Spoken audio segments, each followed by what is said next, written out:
Welcome to the flowerschool.com video library.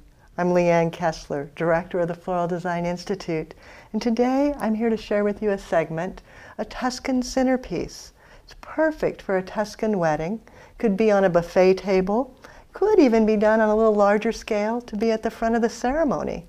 Here in Oregon, we have so many vineyards, and a Tuscan arrangement with the blues and the purples and the oranges and yellows, absolutely perfect. If you're like me and you love the vineyard setting, you're going to love the Tuscan centerpiece.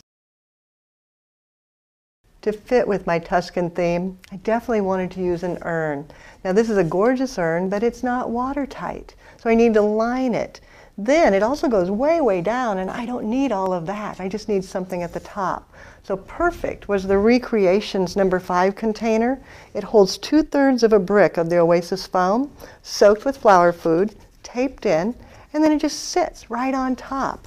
Now you'll notice that I left the foam elevated quite a bit. That way I can have some materials that drape down over the front of the urn.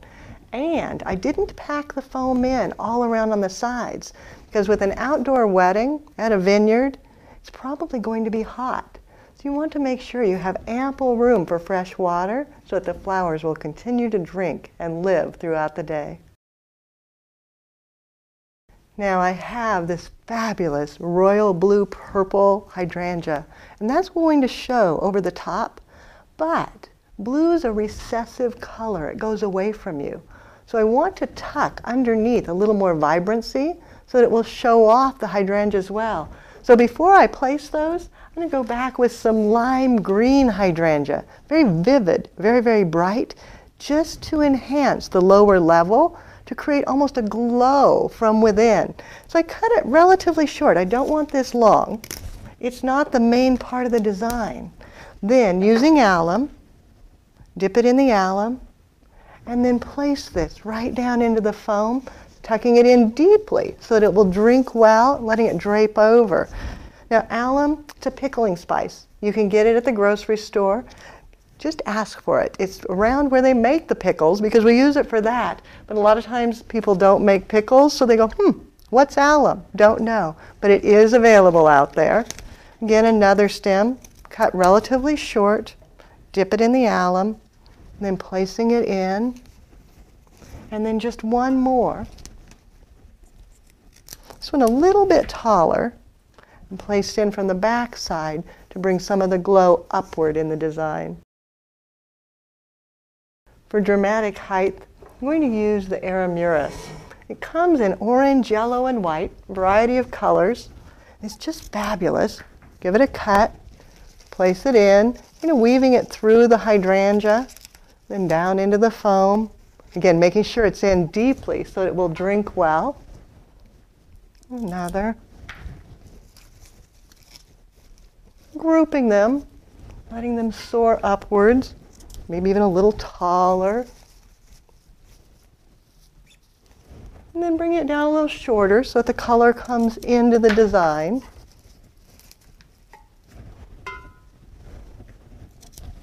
Out towards the front. And you can see it becomes a pillar of fire shooting upward in the design.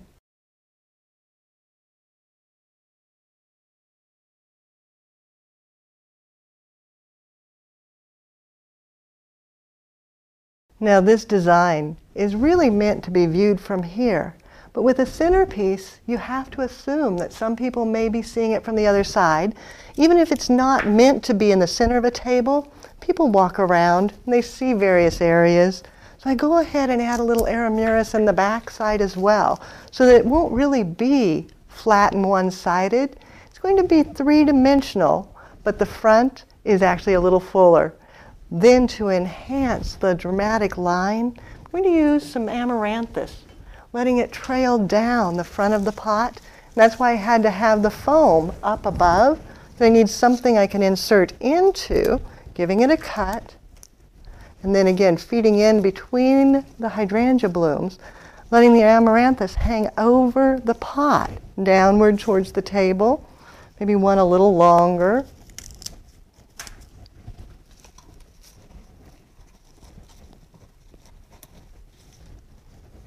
And then, not wanting to forget the opposite side, bringing some of the amaranthus around to the back side, letting it hang over.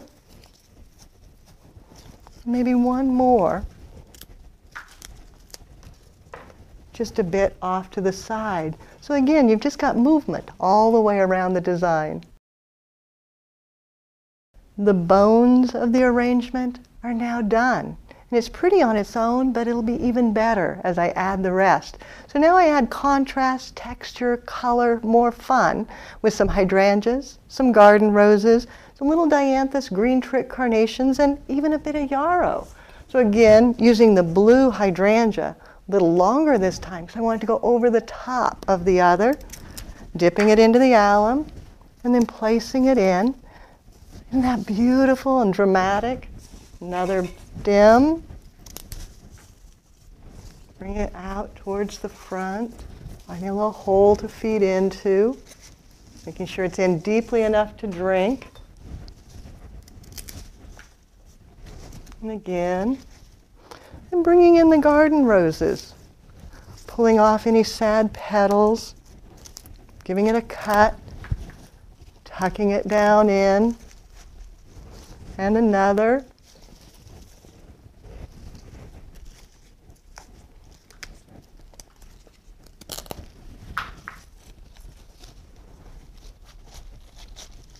And then just a bit of the green trick carnation to add some variation. Out towards the front. And some of the yarrow with the vivid yellow, letting some come up tall with the aramuris. And then others coming down low with the hydrangea. And then just filling in until it looks full and lush and ready for the wedding.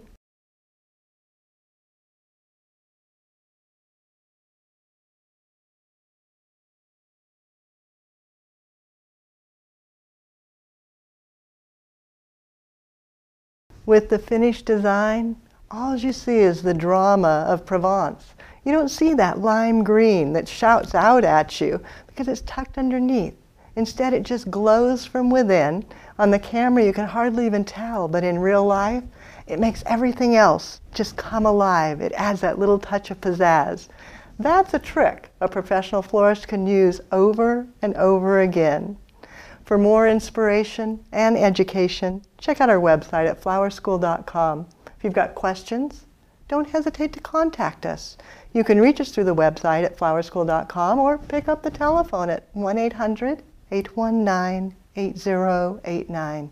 If it's easier, use my personal email. It's Leanne, Leanne, at floraldesigninstitute.com.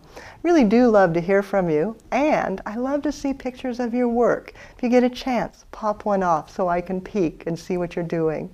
For now, have fun and do something you love.